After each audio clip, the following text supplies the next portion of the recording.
Hello everyone, आज है 7 जनवरी और आज इस वीडियो में हम बात करने जा रहे हैं ऊर्जा ग्लोबल के बारे में। देखिए 17 रुपये पर शेयर पहुंच चुका है। फ्राइडे को बहुत बड़ी तेजी थी, यहां पर 10% की तेजी पर शेयर क्लोज हुआ था और इंट्राडे में देखे तो तकरीबन 13 से 15% की तेजी इंट्राडे में इसने दिखाई थी। पिछले एक महीने में देखोगे तो बहुत बड़े मूव्स यहां पर देखने को मिल रहे हैं। 12 रुपए से बड़ी रफ्तार पकड़कर ये 16 के करीब गया, बाद में फिर से करेक्शन बना और उसके बाद दोबारा से तेजी देखने को मिल रही है। पिछले एक महीने में 40% से भी ज़्यादा की तेजी है। बात करेंगे इस कंपनी के बारे में, लेकिन उससे पहले अगर आपने अभी तो चैनल को सब्सक्राइब नहीं किया है तो प्लीज़ अभी इसे सब्सक्राइब कर लीजिए, क्योंकि आगे भी बहुत सारे वीडियोस हैं जो आपको काफ़ी ज़्यादा हेल्प करेंगे। तो तेजी डेफिनेटली पिछले एक महीने में बहुत बड़ी है और पिछले एक साल में देखोगे तो 71% का ग्रोथ है। और अभी कुछ दिन पहले ही 9 रुपए के आसपास शेयर लंबे समय से कंसोलिडेट कर रहा था, फिर एक बड़ा मूव्स इसने दिखाया। अगर आप देखोगे तो इससे पहले भी ऐसे मूव्स देखने को मिले ज़रूर थे, बाद में कंसोलिडेट भी किया गिरावट के साथ। इवन अगर आप 5 साल का ग्राफ देखोगे तो पता चलेगा कि भाई साहब एक बहुत बड़ी तेज़ी इससे पहले भी ये दिखा चुका था। 6 रुपए से ऐसा ये भागा था कि 33 रुपए तक गया था, उससे ऊपर भी गया था ये, बाद में बड़े करेक्शन से गुजरा और वापस 6 रुपए पर आ गया। तो भाई साहब देखो, ऑपरेटर तो यहाँ पर बहुत ज़्यादा एक्टिव ज़रूर है। आप मैक्सिमम भी ग्राफ देखोगे तो आपको पता चलेगा कि 2017 में भी एक ऐसा मूव बना ज़रूर था जब ये 80 पैसे का शेयर आपको 8 रुपए पर ट्रेड होता नज़र आ रहा था। बाद में लगातार गिरता भी रहा, वापस 90 पैसे पर भी आया था, वापस तेज़ी ऐसी भी बनी कि भाई साहब ये 33 पे गया था, वापस गिरकर 6 रुपए पर भी आया था। तो बड़ी रफ्तार से इसने बीच बीच में ज़रूर दिखाई है। और जो फ्राइडे को जो तेज़ी थी उसकी सबसे बड़ी वजह थी जो वो सिर्फ और सिर्फ वॉल्यूम है। मेरे हिसाब से 8.5 करोड़ से भी ज़्यादा के शेयर्स ट्रेड होते नज़र आ गए थे। तो सबसे बड़ी वजह मेरे हिसाब से तो वॉल्यूम थे, क्योंकि वॉल्यूम की वजह से इतनी बड़ी क्वांटिटी में ट्रेड हो रही है। और देखा जाए तो आजकल जो ऑपरेटर कह लो वो बहुत ज़्यादा एक्टिव है। अभी मैंने मॉर्निंग में ही एक वीडियो बनाया था जहाँ पर मैंने ये चीज़ एक्सप्लेन करी थी कि किस तरीके से बड़े पैमाने पर बड़े बड़े ऑर्डर्स लगाए जा रहे हैं और कुछ जो इंस्टीट्यूशंस हैं वो बड़े गेम्स भी यहाँ पर खेल रहे हैं। कुछ ट्रेडर्स जो है वो बड़े गेम्स यहाँ पर खेल रहे हैं, बड़ी क्वांटिटी में खरीदारी कर रहे हैं, फिर वापस से फौरन से ज़रा सा प्रॉफिट होने पर बेच भी रहे हैं इसको। यहाँ पर अगर आप ऊर्जा ग्लोबल को लेकर अगर हम बात करने जाएँ तो ऊर्जा ग्लोबल देखो, इसके जो लास्ट इनसाइडर्स थे वो सिर्फ और सिर्फ बिकवाली के थे। हालांकि जिस लेवल पे बेचे हैं उससे तो कई ऊपर ये ट्रेड कर रहा है, लेकिन कंपनी अगर आप देखोगे तो एक्सपेक्टेशन है नहीं कि आपको डिविडेंड पे करेगा, लेकिन अगर आप इनके रेवेन्यू देखोगे तो लगातार डिक्लाइन में है। अब देखिए, जो पहले 150 करोड़ का रेवेन्यू हुआ करता था आज वो 50 करोड़ का भी नहीं है। एन्युअली में बात कर रहा हूँ, प्रॉफिट तो भूल ही जाओ। अगर आप क्वार्टरली भी देखोगे तो रेवेन्यू के नाम पर 9 से 10 करोड़ का रेवेन्यू है इनका, तो ये खराब है। अगर आप कंपनी की वेबसाइट पे जाओगे तो आपको बहुत ज़्यादा अट्रैक्टिव लगेगा, ये बहुत ज़्यादा अट्रैक्टिव लगेगा। इनका प्रोडक्ट अगर आप देखोगे तो जनरली इलेक्ट्रिक व्हीकल्स का है और ऊर्जा बैटरीज, जो ई रिक्शा में बैटरी इस्तेमाल होती है वो बैटरी कंपनी बनाती है।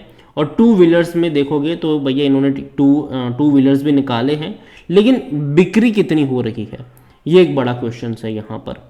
अगर आप देखोगे तो कंपनी ने बोला है कि भाई साहब India's leading renewable energy developer and operators Urja is engage in design, consulting, integration, supply, installation, commissioning and maintenance of grid and grid connected solar power plants. We are approved channel partners. Ministry जो है government of India के साथ है। Solar का भी इनका काम ज़रूर है, लेकिन फिर भी मैं कह लूँ कि भाई साहब इन्होंने अपना जो पूरा जो फोकस अभी शिफ्ट किया है वो इलेक्ट्रिक व्हीकल्स के ऊपर और बैटरीज के ऊपर है। अगेन मैं कह दूं कि ये वो सेक्टर है जो फ्यूचरिस्टिक सेक्टर ज़रूर है, लेकिन कई सारे बड़े प्लेयर्स इसमें आ चुके हैं अभी के टाइम पर।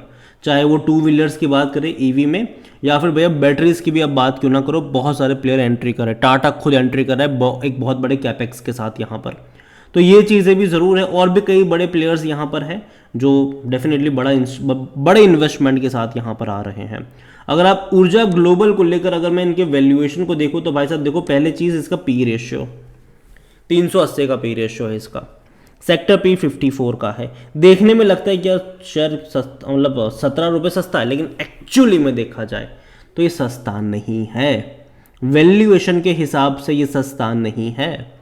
अगर आप इनके फिनेंशियल्स को देखोगे तो एक चीज़ आपको पता चलेगी कि भाई साहब फिनेंशियल्स भी इनके पिछले क्वार्टर में डेफिनेटली बहुत अच्छा इंप्रूवमेंट आया था। तकरीबन 11 करोड़ का इनका रेवेन्यू था और प्रॉफिट तकरीबन 89 लाख रुपीस का था, जो कि इससे पहले 11 करोड़ के रेवेन्यू में 9 लाख का रेवेन्यू भी था एक बीच में, 60 लाख का भी बीच में रहा है, इवन 1 करोड़ का भी बीच में रहा है। तो देखा जाए तो भाई साहब इनके जो नंबर्स है वो उतने ज़्यादा एक्साइट नहीं करते हैं। अगर आप देखोगे तो पहले एक टाइम ऐसा भी था कि 25 करोड़ के 40 करोड़ के रेवेन्यू में इनका प्रॉफिट 30 लाख का 23 लाख का था। फिर बाद में 10 करोड़ हो गया, बहुत ज़्यादा डीप आया इनके रेवेन्यू में, प्रॉफिट उतना का उतना ही रहा 22 लाख का। बाद में और डीप आया इनका रेवेन्यू, 10 करोड़ में सिमट गए, प्रॉफिट बढ़ के 1 करोड़ का हो गया। लेकिन बाद में अगर आप देखो तो कंसिस्टेंसी को देखने को नहीं मिल रही है, और ये लंबे समय से ये चीज़ें चल रही है, लंबे समय से ये चीज़ें जो हैं वो लंबे समय से चलती आ रही है कि रेवेन्यू में कोई कंसिस्टेंसी नहीं है। 29 करोड़ का रेवेन्यू हुआ, घट के फिर 11 करोड़ हो गया, बढ़ के 25 करोड़ हो गया, बढ़ के 40 करोड़ हो गया, घट के फिर वापस 10 करोड़ हो गया। तो ये चीज़ें हैं, और प्रॉफिट वाइज वही है भैया, करोड़ों में नहीं है, लाखों में कमाती है ये कंपनी। 23 लाख का, 22 लाख का, 1 करोड़ का, 60 लाख का, 9 लाख का, 55 लाख का, 90 लाख का, तो नहीं है उतना। मार्जिन भी देखा जाए थोड़ा सा कम है, लेकिन एटलीस्ट इनके रेवेन्यू बढ़ने चाहिए। अभी के टाइम पर थोड़े बहुत मार्जिन इंप्रूव ज़रूर हुए हैं पिछले 2 क्वार्टरों में, लेकिन रेवेन्यू में बढ़ोतरी देखने को मिलनी चाहिए, वो काफ़ी कम है यहाँ पर। और जिस तरीके बिजनेस कंपनी कर रही है भैया, बहुत सारे लोग आ चुके हैं यहाँ पर, बहुत सारे।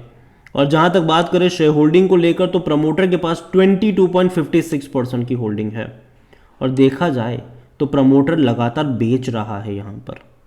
ये जो तेज़ी भी आ रही है ना, जो तेज़ी जो अभी हम देख रहे हैं दिसंबर में, अभी जनवरी में, क्या पता प्रमोटर बेच रहा हो यहाँ पर। अगर आप देखो तो प्रमोटर की 30% की होल्डिंग थी, हालांकि पहले और भी ज़्यादा थी, ठीक है, तो ऑलरेडी वो बेच ही रहे कई टाइम से। तो यहाँ पर आप देखोगे घट के कितनी हुई, 28.65, घट के 27.49, सितंबर में तो भाई साहब सीधा बेचा 22.56। तो यहाँ पर खरीद कौन रहा है? रिटेल वाले खरीद रहे हैं। जो रिटेल इन्वेस्टर पहले 63.64% पर थे, वही रिटेल इन्वेस्टर्स आज बढ़ के 70% पर आ चुके हैं, जबकि अदर पार्टीज पहले भी उनकी होल्डिंग देखा जाए तो 6.19% की थी, आज भी 6.96 पर है। तो ज़्यादा बड़ी क्वांटिटी नहीं है उनके पास, और ये अदर पार्टीज में ना कई सारे ऑपरेटर भी बैठे होते हैं यहाँ पर। तो यहाँ पर ज़्यादातर अगर आप देखोगे क्वांटिटी, तो भाई साहब रिटेल वालों के पास है। अभी जो तेज़ी आई है, देखना रहेगा यहाँ पर कि तेज़ी का फ़ायदा किसने उठाया है यहाँ पर। और देखो, मैं मानता हूँ कि जो बिज़नेस कंपनी कर रही है ईवी को लेकर, बैटरीज़ को लेकर, सोलार को लेकर, ये फ्यूचरिस्टिक है, डेफिनेटली है। लेकिन बहुत कई सारे प्लेयर्स हैं और इनके जो नंबर्स हैं ना, वो एक चीज़ बता रहे हैं कि भाई साहब कंसिस्टेंसी नहीं है, रेवेन्यू उतने अच्छे नहीं है, प्रॉफिट उतने अच्छे नहीं है। दिसंबर क्वार्टर के नंबर देखना होगा भैया वो किस तरीके से रिप्रेजेंट होते हैं। और अभी के लिए मैं इतना ही कहूँगा कि शेयर प्राइस इससे पहले बहुत बड़े शार्प इंक्रीज देखा ज़रूर था हमने, लेकिन बाद में उसी तरीके का डिक्लाइन भी देखा है। ये जो तेज़ी आई है, देखो मैं ये नहीं कह रहा हूँ कि यहाँ से ही गिरेगा। ऑपरेटर भैया जब तक मन चाहेंगे इसको ऊपर लेकर जाएंगे, जो पहले भी लेके गए थे, ठीक है। हो सकता है कि यहाँ से ये 20 पे जाए, 25 पे जाए, लेकिन बाद में याद रखिएगा कि ये गिर कर वहीं पर आएगा जहाँ से ये शुरू हुआ था। तो पहली चीज़ तो मेरी ये है कि अगर आपने एंट्री नहीं करी है तो मैं ऐसे शेयर्स में एंट्री करने की बात भी नहीं करूँगा जहाँ पर फंडामेंटल्स काम नहीं करेंगे, ऑपरेटर का मूड काम करेगा यहाँ पर। तो मैं तो कोई कमेंट्री यहाँ पर नहीं करूँगा। अगर आपके पास है यहाँ से, तो पहली चीज़ है कि जब तक बढ़ रहा है, धीरे धीरे पार्शली प्रॉफिट टेकिंग का ही मौका बनेगा यहाँ पर। फ्रेश एंट्री को लेकर मैं कोई कमेंट्री यहाँ पर नहीं करूँगा, बल्कि मैं तो अवॉइड करने की ही बात करूँगा जो रिटेल इन्वेस्टर है उनके लिए। देखो मैं मानता हूँ कि जिस सेक्टर में है कंपनी उसका फ्यूचर ब्राइट है, लेकिन अगर आपको बाई ही करना है तो इस सेक्टर की अच्छी कंपनी चुनिए, ठीक है, ना कि ये वाली कंपनियाँ। अगर आपको खरीदारी करनी है, आपको पावर सेक्टर पसंद है, भाई साहब टाटा है, ठीक है, जाइए वहाँ पर, कोई दिक्कत की बात नहीं है। और ऐसी कंपनियां डेफिनेटली मैं उतना ज़्यादा प्रीफर नहीं करूँगा ऊर्जा ग्लोबल को, जब तक इसके नंबर्स में वो चीज़ें रिफ्लेक्ट होना शुरू नहीं हो जाती है। और जब तक वो नहीं होती है, मैं अभी के लिए इतना ही कहूँगा कि वेट एंड वॉच, अवॉइड करेंगे तो ज़्यादा फायदे में रहेंगे। अगर आपके पास है, जो तेज़ी आ रही है उसका इस्तेमाल करिए धीरे धीरे एग्जिट करने को लेकर। अगेन मैं ये नहीं कहूँ कि सब कुछ एक साथ बेचो, धीरे धीरे एग्जिट करने को लेकर आपका यहाँ पर रुझान यहाँ पर होना चाहिए। और अभी ऑपरेटर के मूड के ऊपर बहुत कुछ डिपेंड करेगा, क्योंकि पहले भी ऑपरेटर ये चीज़ कर चुके हैं और ऐसा नहीं कि आगे नहीं करेंगे। फंडामेंटल्स उतने अच्छे क्लियर नज़र नहीं आ रहे हैं, उसके उतने अच्छे नहीं हैं पिछले कुछ सालों से। अभी आने वाले क्वार्टरली नंबर्स देखते हैं कि किस तरीके से आते हैं, अगर वहाँ पे कोई सुधार आता है तो डेफिनेटली उसके बारे में भी बात करेंगे, लेकिन अभी वो देखने को नहीं मिल रहा है। ये मेरा मानना है, बाकी मर्जी आपकी है। वीडियो को यहीं पे एंड करूँगा। पसंद आया हो तो लाइक करो, शेयर करो, चैनल अगर पहली बार हैं तो प्लीज़ सब्सक्राइब करें। और ऊर्जा ग्लोबल के बारे में आप क्या सोचते हैं वो भी आप मुझे कमेंट में लिख के बता सकते हैं। Thank you.